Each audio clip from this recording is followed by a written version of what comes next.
अस्सलाम वालेकुम। मैं हूं नादिया अनवर और आप देख रहे हैं सेशन विद चेज सिक्योरिटीज़। और हमारे सेशन में मौजूद होते हैं director Chase securities Mohammad Rizwan sahab.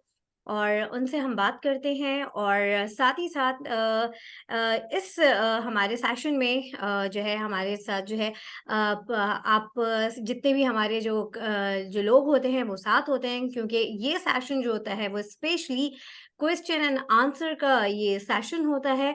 और इसमें जिनकी जो जो क्यूरीज होती है मार्केट को लेके, जो भी किसी भी सेक्टर को लेके कंफ्यूजन होती है, तो उस हवाले से हम डिस्कशन करते हैं। और जो है यहाँ पर हमारे साथ मोहम्मद रिजवान साहब तो मौजूद होते ही हैं, इसके साथ ही साथ हमारे टेक्निकल एक्सपर्ट शर्जील अहमद भी हमारे साथ होते हैं। तो और यहाँ पर जितने भी हमारे साथ जितने भी पार्टिसिपेंट मौजूद हैं उनसे मैं यही रिक्वेस्ट करूंगी कि आप अपने क्वेश्चंस जो हैं वो हमें वॉइस के थ्रू करें तो वो ज़्यादा अच्छा रहेगा। और टाइम का ख्याल रखें। और दूसरे पार्टिसिपेंट्स हैं उनको भी मौका दीजिए। तो स्टार्ट करते हैं। और सबसे पहले मैं अपने गेस्ट को वेलकम करूंगी, मिस्टर रिजवान को। अस्सलाम वालेकुम सर। जी वालेकुम अस्सलाम एंड वालेकुम अस्सलाम to all of the audience who is actually listening us और this session especially। Nadia actually start इस तरह से करते हैं कि थोड़ा सा जो है हम पहले ब्रीफ दे देते हैं कि पिछले वीक में कौन से सेक्टर ने ज़्यादा परफॉर्म किया और मार्केट का क्या रहा। उसके बाद फिर हम Q&A सेशन कर लेंगे और आखिर में 15 मिनट हमने पिछले प्रोग्राम में भी हम्म। शर्जील को मौका दिया था कि वो जो है अपने चार्ट्स और उसके हवाले से कोई क्वेरी हो तो वो कर लें। तो आई थिंक इसी कंटिन्यू रखते हैं, 10:15 तक हम ये कंटिन्यू करेंगे, फिर 10:15 से फिर हम शर्जील को दे देंगे और 10:30 बजे इसको ऑफ कर लेंगे। एक्चुअली पिछले बिल्कुल। वीक इस तरह से हुआ कि बाजार के अंदर जो है ना, जो जो फॉरेन एक्टिविटी थी वो हम्म। बाजार के अंदर अभी भी कंटिन्यू है। और इसकी वजह से बाजार के अंदर एक मतलब इसको ऐसे समझ लीजिए, समझना चाहिए नाजरीन को कि बाजार के अंदर जो है ना कंटिन्यूसली एक बॉल है, उसके अंदर पानी आ रहा है, आता ही हम्म। जा रहा है। तो ऑब्वियसली उसकी वजह से जो पुराना पानी ओवरफ्लो की गिर रहा है, तो इसकी वजह से जो है मतलब एक नई लिक्विडिटी है जो मुसलसल उसी मार्केट में आती चली जा रही है गोरे की फॉर्म में, फॉरेन इन्वेस्टर्स की फॉर्म में। और उसकी वजह से जो है जब अगर किसी ने किसी लेवल पर भी माल को अपनी ट्रेड्स को ऑफलोड किया है तो वो एक नए हाई पे जा रहा होता है, तो उसको उससे बचने के लिए या तो लोग उसी ट्रेड में दोबारा री इंटर हो रहे हैं, या फिर जो है मार्केट में जो है किसी और स्टॉक्स में, जैसे किसी ने अगर मारी बेच के एक ओजी लिया और अगर मारी भी हम्म। बढ़ रहा है तो वो ओजी में चला गया। इसी तरह से सेक्टर स्विचिंग भी हमें देखने में आ रही है और मार्केट का मोमेंटम भी कंटिन्यू दिख रहा है। पिछले वीक जिन सेक्टर ने ज्यादा परफॉर्म किया उसमें ऑयल एंड गैस एक्सप्लोरेशन है, जिसमें मारी, ओजी, पीपीएल, मिजान बैंक और एचबीएल बैंक, बैंक और के इलेक्ट्रिक शामिल है। इसके अलावा लास्ट वीक में हमने जाते जाते कुछ पीटीसी में भी एक्टिविटी देखी बहुत अरसे के बाद। इसमें हमने देखा कि पीटीसी अपर कैप पे बंद हुआ और उसमें जो है अच्छे वॉल्यूम्स के साथ जो है काम होता हुआ देखा। सही। अच्छा, यहाँ पर मैं ये भी कहूँगी कि मार्केट काफ़ी जो है बहुत तेज़ी में चल रही है। और जो इन्वेस्टर्स हैं वो कहीं न कहीं पे कोई कहीं किसी स्टॉक में जो है वो स्टक भी है।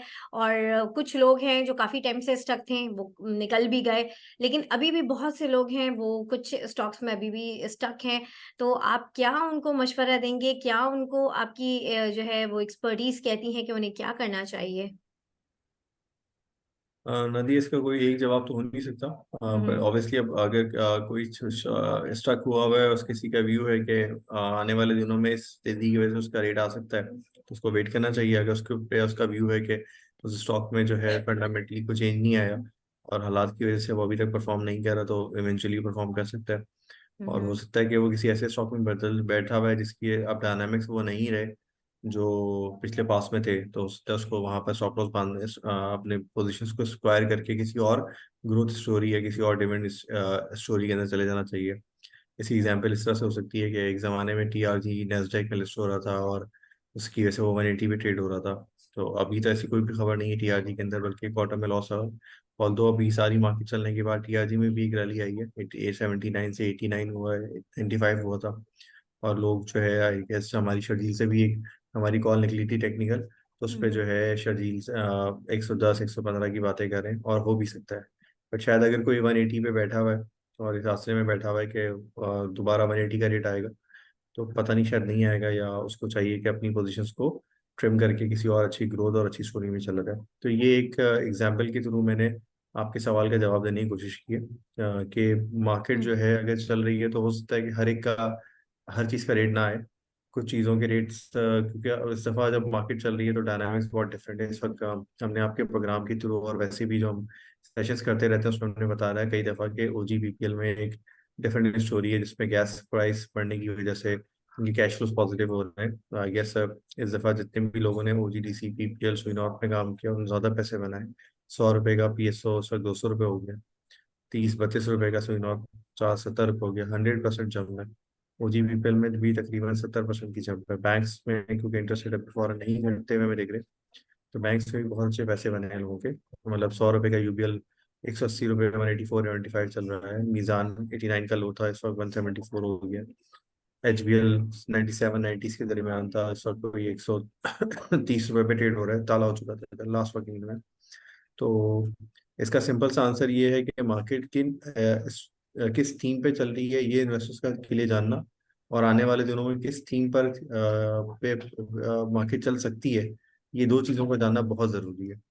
पहले पास में क्या हुआ है, क्या थीम थी, हो सकता है पहले पास में 2015 से लेके 17-18 तक लोग सीमेंट में तेजी में थे। सो पाकिस्तान में CPEC का दौर की बातें हो रही थी। तो उस वक्त जो है नदी किसी ने आई गेस CPEC की बातें हो रही थी, तो मेरा ख्याल है कि CPEC वाले इस टीम पे सीमेंट परफॉर्म कर रहे थे और हायर मल्टीपल से परफॉर्म कर रहे थे। तो उस सूरत में आई गेस उसको आज की तारीख से या आज के हालात से रिलेट करना थोड़ा सा मेरे ख्याल से सही नहीं होगा। नदिया, मैं आई गेस क्वेश्चन की तरफ जाना चाहिए।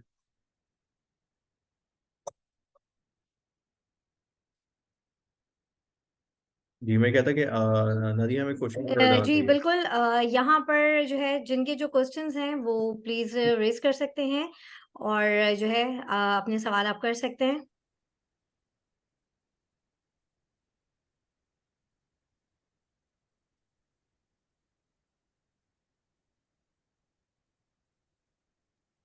जी अस्सलाम वालेकुम। जी वालेकुम सलाम।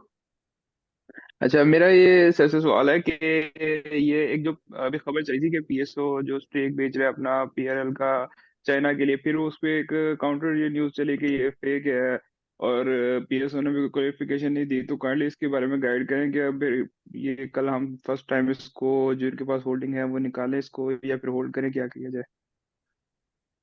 यस, जब ये खबर आई भी थी हमने, अगर आप हमारे जो है जो क्लोजिंग का मार्केट क्लोजिंग का सेशन होता है वो देख रहे हो, या हमारा या PSMU का जो ज्वाइंट आता है, उसमें हमने ये कहा था कि ये चीज़ अभी बहुत प्रीमेच्योर है, इसमें अभी कोई नहीं है कि किस तरह से होगा, क्योंकि PSO का जो स्टेक है जो PRL में वो बिकेगा और उसके बाद इक्विटी इंजेक्शन होगी, क्योंकि $1.5 बिलियन तो आज मार्केट कैप भी नहीं बनती PSO की। तो पूरा PSO तो नहीं खरीदने वाला था चाइना। तो उसकी मोडेलिटीज अभी तक क्लियर नहीं थी, और उस पर PSO की क्लैरिफिकेशन भी आ गई कि PSO का अभी तक ना राब्ता हुआ है ना कोई कॉन्टेक्ट हुआ है। तो मेरा अपना ख्याल है कि ऑब्वियसली इसमें भी थोड़ी सी क्लैरिटी और चीज़ें आने में टाइम लगेगा। तो लोगों ने जो है खबर पे काफ़ी जो है रिएक्ट कर लिया, और हमेशा यही होता है, इसी तरह की खबरें आती हैं। अब अगर मैं एग्जांपल दूं कि अगर इस तरह की खबर पे लोगों ने रिएक्ट करके PRL में पाकिस्तान रिफाइनरी में काम किए, और दो पाकिस्तान रिफाइनरी के इटसेल्फ फंडामेंटल काफ़ी इंप्रूव हो गए। हमने इस पे अपने प्रोग्राम में कई दफ़ा कहा है कि क्वार्टर की हायर मार्जिन्स की वजह से अपनी इटसेल्फ उसकी अर्निंग आ रही है, तो हो सकता है कि कल की सेशन पे इसका कोई बहुत इम्पैक्ट आए, तो मार्केट बहुत अच्छे बुल रन में। दूसरा ये कि जो है अगर थोड़ा बहुत इम्पैक्ट आया भी तो सेलिंग एब्जॉर्ब हो जाएगी, क्योंकि PSO के अपने फंडामेंटल गैस प्राइस हाई होने से, सर्कुलर रेट के रिजॉल्व होने से बेहतर हो रहे हैं, और PRL में भी ग्रॉस ग्रॉस रिफाइनरी मार्जिन्स की वजह से अर्निंग्स वैसी बेहतर हो रही हैं। तो दोनों स्टॉक्स पे मेरे ख्याल से अपनी इट्सेल्फ एक स्टोरी मौजूद है। अगर ये स्टोरी जो है ना कहीं पर ड्रॉप भी हो जाती है तो मेरा नहीं ख्याल कि उसकी ऐसे तो बहुत प्रेशर आ सकता है दोनों स्टॉक्स। आई थिंक अगले सवाल पे चलते हैं। जी। हेलो अस्सलाम वालेकुम रिजवान भाई, मैं मुश्तबा बात कर रहा हूँ। अभी ये जी PSO से रिलेटेड ही इन्होंने सवाल पूछा था, तो मैं उसी का ही पूछ रहा था कि PSO ने कोई ऑफिशियल या PRL ने कोई ऑफिशियल स्टेटमेंट तो दी नहीं है, या फिर जो खरीद रहे हैं उनका थर्मल पता नहीं क्या नाम है उनका, ना उन्होंने दी है। तो ये खाली एक एक्सप्रेस ट्रिब्यून का एक आर्टिकल था जिसके अंदर लिखा हुआ था कि सोर्सेज टोल्ड दैट, मतलब जो अननोन सोर्सेज है ना।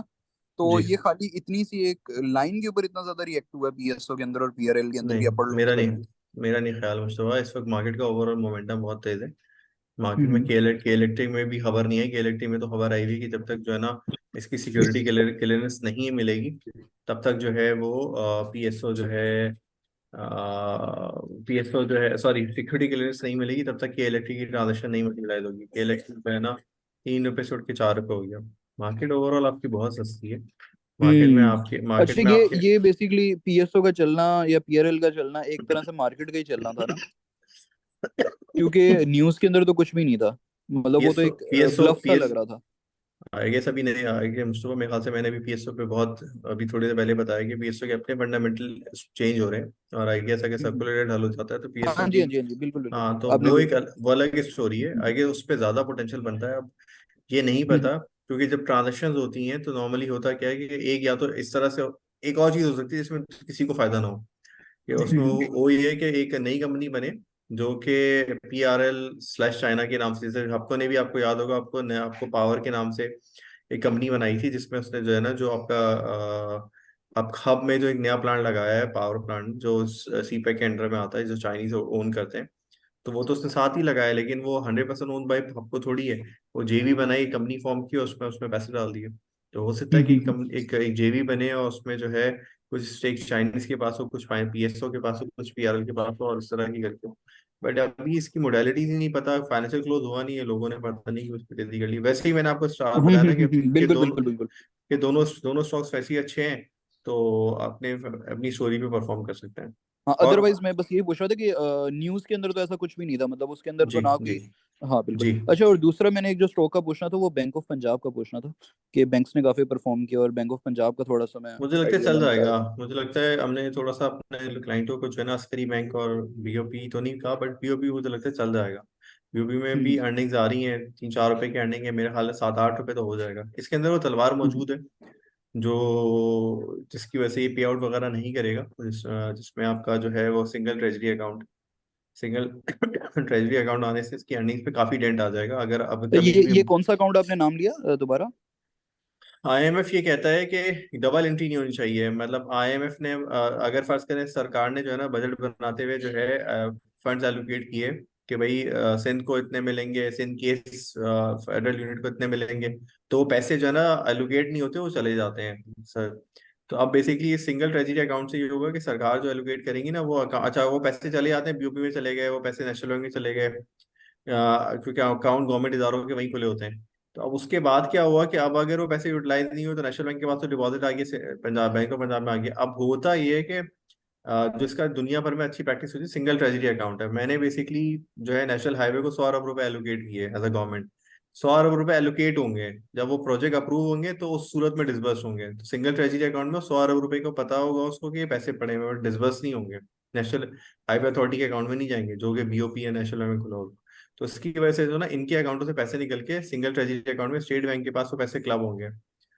तो ये प्रपोजल है अच्छा, IMF का। इनके अकाउंट से, सॉरी सॉरी मैं जरा समझ लूं, इनके अकाउंट से डेबिट हो जाते हैं लेकिन अभी आए नहीं होते ऐसी? आपको बजट अप्रूव हो गया ना, मतलब नेशनल हाईवे अथॉरिटी को 100 अरब का बजट मिल गया, तो 100 अरब रुपए के बजट में नॉर्मली गवर्नमेंट ऑफ पाकिस्तान के जो इनके अकाउंट्स होते हैं वो बीओपी में या इसमें होते हैं, तो अब ट्रांसफर हो गया। गवर्नमेंट के जितने मेजर अकाउंट्स हैं, बैंक्स होते हैं ना, इंस्टीट्यूशन होते हैं, उनके पैसे या FIA के पैसे हैं या किसी और के पैसे हैं, वो यहाँ पैसे चले जाते हैं। जब पैसे होना ही चाहिए कि आपकी खर्चा नहीं हुआ तो पैसा नहीं एलोकेट होना चाहिए ना। तो उसमें होना ही चाहिए, आपको एक बजट अप्रूव करके, एक प्रोविजन प्रोवाइड करके आप बता दें कि जी आपके 100 रुपए based on approval, based on actual expense आपको डिसबर्स हो जाएंगे। और जो पैसे बचेंगे वो पैसे, और जो पैसे बचेंगे, फर्स्ट करें अगर ये हो भी जाता है तो पैसे बचेंगे ना, अभी तो वो पैसे पड़े रहते हैं ना बीओपी में, नेशनल बैंक में, जिसपे वो इंटरेस्ट कमा रहे होते हैं या प्रॉफिट कमा रहे होते हैं। अगर सिंगल ट्रेजरी अकाउंट आ जाए तो शाम को पैसे उठ के स्टेट बैंक में मर्ज हो जाएंगे। आज अगर ओ। सबके अकाउंटों में 100 अरब रुपए पड़े हुए हैं गवर्नमेंट ऑफ पाकिस्तान के, शाम को वो अनयूटिलाइज है, तो वो बैंक के पास ही पड़े होते हैं। सिंगल ट्रेजरी के बाद वो पैसे उठ के वहां वहां मूव हो जाएंगे। ओ, अच्छा अच्छा अच्छा, सही है सही है, ये काफी अच्छा एक्सप्लेन कर दिया, थैंक यू बहुत बहुत रिजवान भाई।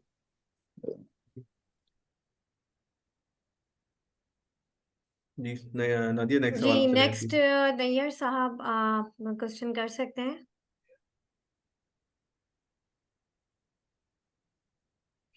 अस्सलाम वालेकुम रिजवान भाई, कैसे हैं आप? ठीक हैं?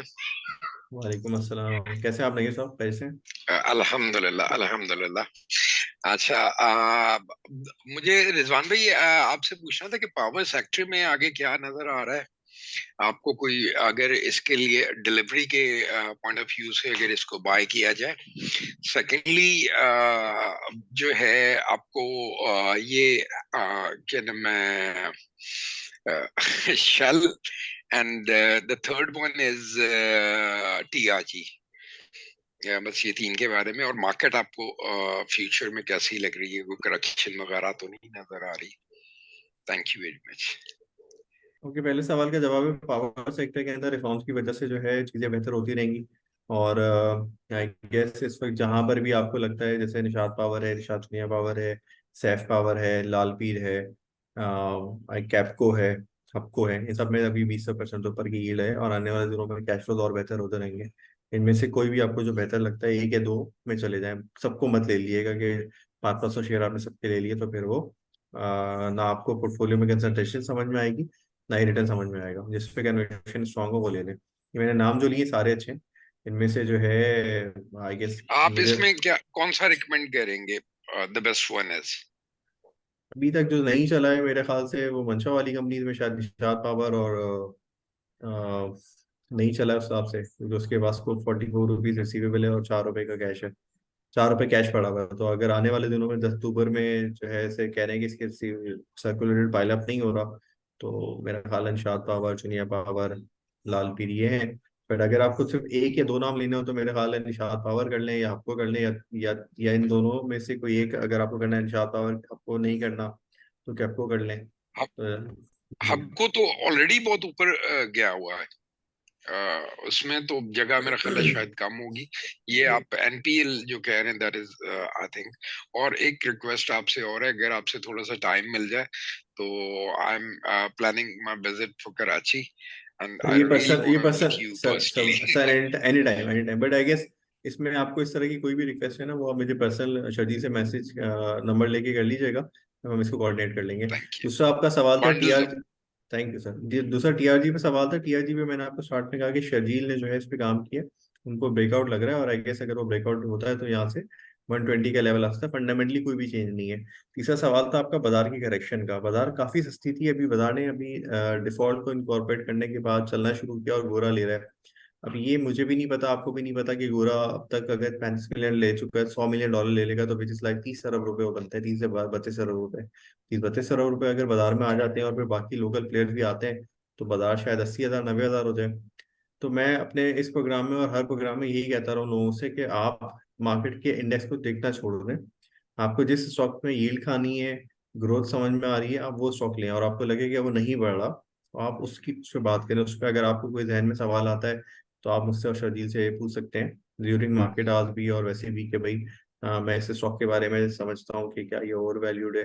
तो हमारी जो कवरेज में होगा हम उस पर गाइड कर देंगे। और किसी 500 कंपनी तो हमारी कवरेज में नहीं होंगी, क्योंकि अभी किसी भाई ने मुझे बीच में आईडीएम पाकिस्तान का भी सवाल पूछ लिया था, वो पता ही नहीं है कंपनी वेरी करती क्या है। Right, very right. एक शेल मिस हो गया रिजवान भाई बस। शेल में आई गेस नहीं सब जो बाजार की रूमर्स हैं वो शायद प्राइस कोई 180 to 200 अराउंड है, तो उसमें कोई अपसाइड बहुत नहीं बची है। तो मेरा ख्याल है कि उसमें ये होगा कि अगर कंपनी जो दूसरी वाफी कंपनी खरीद रही है सऊदी अरब की, अगर वो खरीदती है उसके बाद वो डीलिस्ट नहीं करती है तो नंबर ऑफ शेयर्स कम रह जाएंगे। तो उसकी वजह से जो है, क्योंकि फिर टेंडर आता है ना, तो टेंडर के बाद नंबर ऑफ शेयर्स कम है, फिर आगे रॉयल्टी भी नहीं पे करनी होगी। तो कुछ लगता ही है कि शेल अगर वैसे लिया जाए लॉन्ग रन में ट्रांजेक्शन के बाद तो शायद यहाँ से पैसे बन सकते हैं। बट अपसाइड जो आनी थी वो मेजर आ चुकी है, 89 का 173 हो चुका है। सही। जजाकल्ला।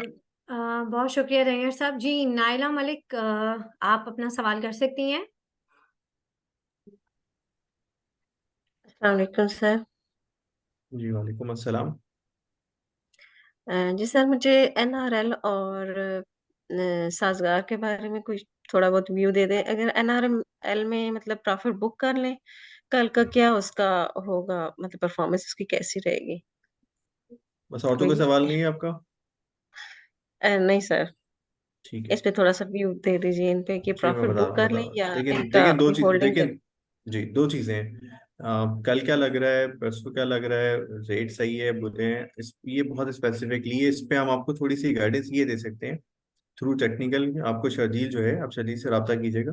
शर्जील आपको एनआरएल के कोई अगले रेजिस्टेंस बता के आपको बता देंगे। रिफाइनरीज में हो ये रहा है कि एनआरएल के अंदर ल्यूब के अंदर लॉसेस आ रहे थे, वो थोड़े से लॉसेस शायद रिकवर हुए हैं। इसकी वजह से एटीआर और एनआरएल दोनों परफॉर्म कर रहे हैं और करते रहेंगे, मार्जिन अभी तक भी बेहतर है। अब एक्चुअली पिछले दिनों जब मार्केट नहीं चल रही थी, यही अर्निंग्स थी, यही सब कुछ था, मार्केट से नहीं चल रही थी क्योंकि लिक्विडिटी नहीं थी, लोग डिफॉल्ट एक्सपेक्ट कर रहे थे मुल्क में, और बहुत सारी चीजें एक्सपेक्ट कर रहे थे, डॉलर 340 का हो गया था।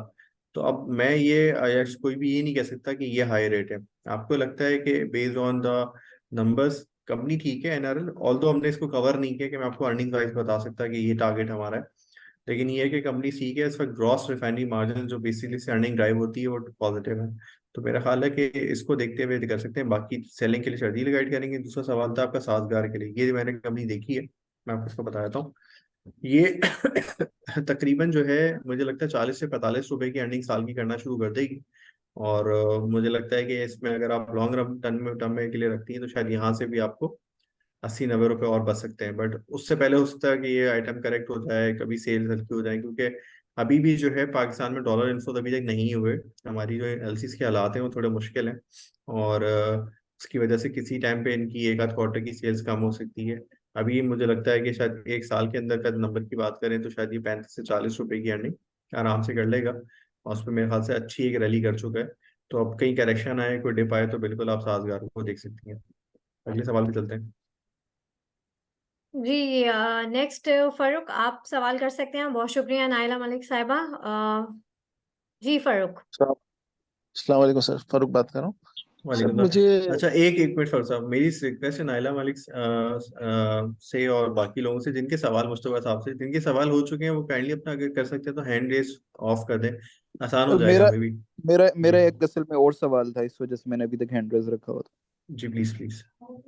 जी सर, था। फारूक बात मैं कर रहा हूँ। जी फरूख साहब, आप बोलें। जी सर, मैं ये पूछना चाह रहा था कि मैं अटक सीमेंट की बैलेंस शीट देख रहा था जून की, तो उसमें मुझे वो नजर आया कि उसने बसरा वाला कोई प्रोजेक्ट था वो डिस्पोज ऑफ किया है। और इसकी अर्निंग जो फर्स्ट क्वार्टर की आई है वो 11 रुपए आई थी पर क्वार्टर। जी तो मैंने देखा अर्निंग कितनी इंप्रूव कैसी हुई, तो पता चला कि वो डिस्पोज ऑफ किया, उसका उसका क्या कहते हैं, एक्सचेंज आया है, जो भी जी पैसे आए। तो इसका मैं ये देखना चाह रहा था कि उसकी अर्निंग कितनी आती थी पास्ट में उस प्रोजेक्ट की, जिसका इम्पैक्ट आएगा आगे चल के। आपकी नॉलेज में है तो बता दें प्लीज। मैंने इतना डिटेल, आपने वो सवाल को मैं नोट करके मैं देख लेता हूँ। बेसिकली मैंने अटक बेसिक मतलब इस सेक्टर पे किसी की ग्रिप हो तो वो जाके कर अटक सकता है। मैं सीमेंट, हाँ, अटक सीमेंट। अटैक सीमेंट का मैंने इतनी ज्यादा डिटेल में नहीं देखा, बट मैं सवाल पे आपको जो है शर्जील के थ्रू रिप्लाई कर दूंगा, या मैं नेक्स्ट सेशन में आपको इंशाल्लाह अपडेट कर दूंगा अटैक सीमेंट के ऊपर कि जी अटैक नंबर यही था, 2-2.5 अरब रुपए का नंबर था, और अभी तक कोई बहुत मेजर किस्म की अर्निंग नहीं आ रही थी। अर्निंग आती थी लोकल में। अगर आपने बैलेंस शीट खोल के ये देखा है तो आप उस पर देख लीजिएगा, अटैक वो वाहिद ग्रुप है जो सेल्स का ब्रेकअप भी देता है। तो आपको उसमें ना सेल्स से आइडिया हो जाएगा कि सेल्स से मेरा ख्याल है अगर इसमें 11 रुपए की अर्निंग है ना, तो शायद आधी से भी आधी, 4 4 रुपए, 4.5 रुपए की मुझे अर्निंग ना। जी मुझे डिविडेंड नजर आया था कि डिविडेंड आता है उस कंपनी से ना, जी, लेकिन ये नहीं आया कि मैंने सोचा था आगे चल के इसका कितना इम्पैक्ट इसकी अर्निंग पे आएगा। मैं तो आपको मैंने चेक कहा करके बताता हूँ। मैं अटैक सीमेंट का ना, बेसिकली आपने थोड़ा सवाल जो पूछा है ना, उसको मैंने इतना डिटेल में देखा नहीं है। मैं अटैक सीमेंट मतलब हम्म, ऑब्वियसली मैं कोई सेक्टर कवर नहीं कर रहा, तो मैंने अटैक सीमेंट की नहीं बैलेंस मैं शीट असल में, देखी नहीं। वजह मैं ये कि देख लेता हूँ। शर्जील हम्म, साहब ने इसका टेक्निकल बताया था ना, तो मैंने जी। कहा फंडामेंटली देख लूं, ताकि अगर स्क्रिप्ट अच्छी है तो बंदा मैं बाय कर ले। मैं बेसिकली हमने ये ट्रांजेक्शन के वक्त जब 76-77 पे था, तो उस वक्त आइडेंटिफाई करके दिलाया था without any having any technical knowledge. तो वो उस वक्त शर्जील ने भी खैर सेशन स्टार्ट नहीं हुआ था, लेकिन ये है कि अब ये रिसेंटली जो है जो कंपनी कर रही है उसको थोड़ा सा फिगर आउट करके कि अगर अब अर्निंग कितनी डिप हो जाएगी। लेकिन साउथ में ये अच्छा काम कर रहे हैं, तो मुझे अब लगता ये है कि अगर ये बिक भी जाता है ना, तब भी जो है साउथ में जो आपकी जो रिटेंशन है और जो एक्सपोर्ट के नंबर्स है ना, उसके से अर्निंग पे को बहुत मेजर नहीं आएगा। But I check and I let you know, ये मैं आपको करो बता दूंगा इस पे। Thank you, thank you, thank you sir. बहुत शुक्रिया फरूक साहब। जी नेक्स्ट क्वेश्चन डॉक्टर अदनान, आप प्लीज अपना क्वेश्चन रेज कीजिए।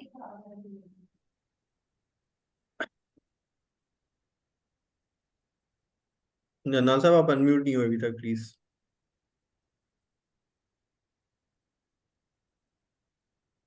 आई गेस नादिया आप करेंगे शायद अनम्यूट इनको।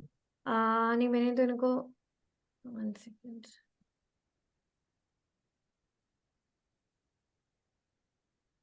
नहीं, मेरी तरफ से नहीं है इनका। अगले सवाल पे चले जाते हैं, दूसरे से बात कर लेते हैं। चले हम यहाँ पर नेक्स्ट हम यहाँ पर हमारे साथ मौजूद है मोहम्मद साहब, उनसे हम बात कर लेते हैं। जी मोहम्मद साहब, आप अपना सवाल कीजिए। जी अस्सलाम वालेकुम। वालेकुम अस्सलाम। सर मैंने OGDCL PPL का पूछना था कि OGDCL PPL को क्या देख रहे हैं आप? हाँ सर, मैं आपको इसके बारे में ये बता सकता हूँ। आप के सवाल का मकसद था कि इसकी बीपीएल यहाँ से और कितना बढ़ सकता है। इसमें कैश फ्लो सीधे हो गए तो ये 35 रुपीज़ की अर्निंग हो जाएगी और तकरीबन 52 रुपये की, सॉरी 35 रुपीज़ की बीपीएल की और 52 रुपीज़ की हो जाएगी। तो आप ये सोचें कि अगर ये दोनों कंपनीज जो है ना पे रेकॉर्ड एक, अगर कल को सऊदी अरब वाले कोई भी स्टेक लेने आते हैं तो वो एक 35 रुपये तकरीबन, पीपीएल में 35 रुपये, ओजी में थोड़ा कम है, तो के हिसाब से ओजी में कम है, ओजी में शायद 17 रुपये होगा। पर शेयर का एक और गेन आ सकता है। प्लस अर्निंग अगर बेहतर हो जाती है तो सर्कुलर रेट से पहले ये तकरीबन 60% अपनी अर्निंग का पे आउट कर देते थे। 35 रुपये पे आप 60% लगा लें और ओजी की 52 रुपये पे 60% लगा लें, तो इस हिसाब से पोटेंशियल तो है ये। यहाँ से अगर मार्केट चलती रहती है और ये 4 के बजाय 5 के मल्टीपल पर आते हैं तो 35 रुपये मल्टीप्लाई बाय 4 करके आप देख लें और 52 मल्टीप्लाई बाय 4 करके देख लें, आपको यहाँ से भी अपसाइड समझ में आ जाएगा। बाकी एग्जैक्टली कि यहाँ पर कोई रेजिस्टेंस है या यहाँ बेचना चाहिए, उस पर शर्जील आपको गाइड कर देंगे। और आगे से देखिए हमारा मकसद क्या है इस पूरे प्रोग्राम का, पीएसएमयू का और टॉप चेस सिक्योरिटीज का, कि लोगों को अवेयरनेस हो कि कौन से स्टॉक लेने चाहिए और कौन से स्टॉक जो है कहाँ बेचने चाहिए बेस्ड ऑन टेक्निकल। बट कल क्या होगा या स्टॉक्स में क्या होगा, बहुत स्पेसिफिक सवाल पे ऑब्वियसली हमारे पास भी जवाब नहीं होता। तो कोशिश किया करें कि सवाल थोड़ा सा ब्रॉडर हो और थोड़ा सा उस पर व्यू क्या लग रहा है या उस स्टॉक में क्या पोटेंशियल है, अगर उस तक स्पेसिफिक रहे तो हमारे लिए बहुत अच्छा होगा जवाब देना। अगले सवाल पे चलते हैं। अस्सलाम वालेकुम। जी जी मुस्तफा वालेकुम भाई। सलाम, हाँ अपना जी, नाम बताएं। मैं हाँ जी मुश्तबा, मैंने अभी प्रीवियसली भी सवाल जी जी पूछा है। जी। मैं ठट्टा सीमेंट और गरीबवाल सीमेंट का पूछ रहा था कि इनके अंदर क्या गेम है। गेम करने वाले से पूछना पड़ेगा फिर आपके लिए तो। ठट्टा सीमेंट और जो है गरीबवाल भी ये है कि गरीबवाल हमने चेक किया था, उसके अंदर पोटेंशियल अर्निंग का ये है कि कंपनी डेट बहुत पहले उतार चुकी थी, एक्सपेंशन की फेज में। अगर एक्सपेंशन कंप्लीट हो जाती है तो मेरे ख्याल से 5 मिलियन टन का प्लांट हो जाएगा, और अगर अर्निंग्स का क्वांटम यही रहता है तो मेरा ख्याल है कि 7 8 9 रुपए की अर्निंग आराम से कर लेगा। ठट्टा सीमेंट उन्हें नहीं देगा। कुछ सुना है कि शायद आरएफए वाले बेच रहे हैं और उसके बदले कुछ किसी और चीज में कन्वर्ट कर रहे हैं, इस वजह से ये परफॉर्म कर रहा है ठट्टा ठट्टा सीमेंट। बट गरीबवाल का जो हमने इसको देखा था वो मैं आपसे शेयर कर लिया। अच्छा, जी दूसरा मैं ये नॉर्मली पूछ रहा था कि ये जो नॉर्मली प्राइस टू मैं अर्निंग सर इनकी जो प्राइस टू और अर्निंग। सर सीमेंट और लोगों के भी सवाल आते हैं, नहीं अगर नहीं आप थोड़ा। सर, हाँ जी, जी हाँ जी, टाटा जी सीमेंट ठीक है का ठीक। मैं क्लैरिटी आपको दे दूं क्योंकि उसके ऊपर मेरी वर्किंग है और मैंने उसमें जी काफी इन्वेस्टमेंट भी की थी। टाटा सीमेंट 2013 में आरएफबी ऑलरेडी बेच के चले गए हुए हैं। कंपनी ने तकरीबन 2 महीने पहले बायबैक अनाउंस की थी 15 मिलियन शेयर्स की। बिल्कुल किया था, बिल्कुल किया था।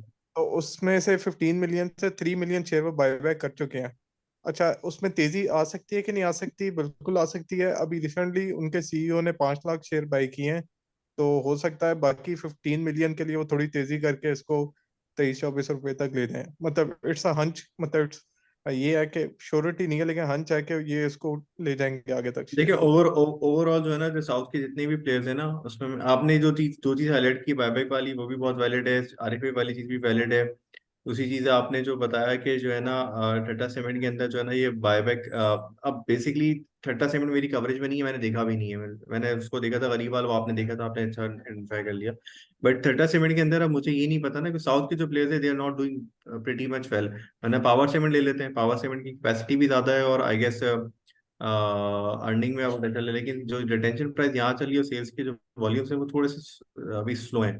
इसीलिए जो जो प्योरली साउथ के प्लेयर्स हैं वो इतना ज्यादा एक्टिवली परफॉर्म नहीं कर रहे कम्पेयर टू नॉर्थ। आप नॉर्थ में पायनियर देखें, चिराग देखें और मैपली भी देखें, गरीबाल देखें, इनकी परफॉर्मेंस रिलेटिवली यहाँ साउथ के प्लेयर से बेहतर रही है। प्लीज अगला कोई जी, और सवाल। यहाँ पर मैं ये सब जितने भी हमारे पार्टिसिपेंट हैं, प्लीज अपने क्वेश्चन को थोड़ा सा जो है शॉर्ट कीजिए, और ताकि दूसरे जितने भी पार्टिसिपेंट हैं उनको भी मौका मिल सके, क्योंकि टाइम हमारे पास बड़ा लिमिटेड होता है।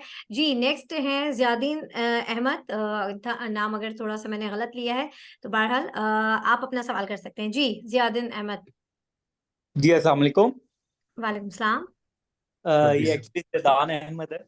जी जी जी। जिदान जैदान जिदान अहमद, ओके। जी जी जैदान अहमद। मैं मैम सर से क्वेश्चन ये है कि हम स्टॉक मार्केट के लिए नेशनल लेवल पे कैंपेन, कोई अवेयरनेस कैंपेन क्यों नहीं चलाते?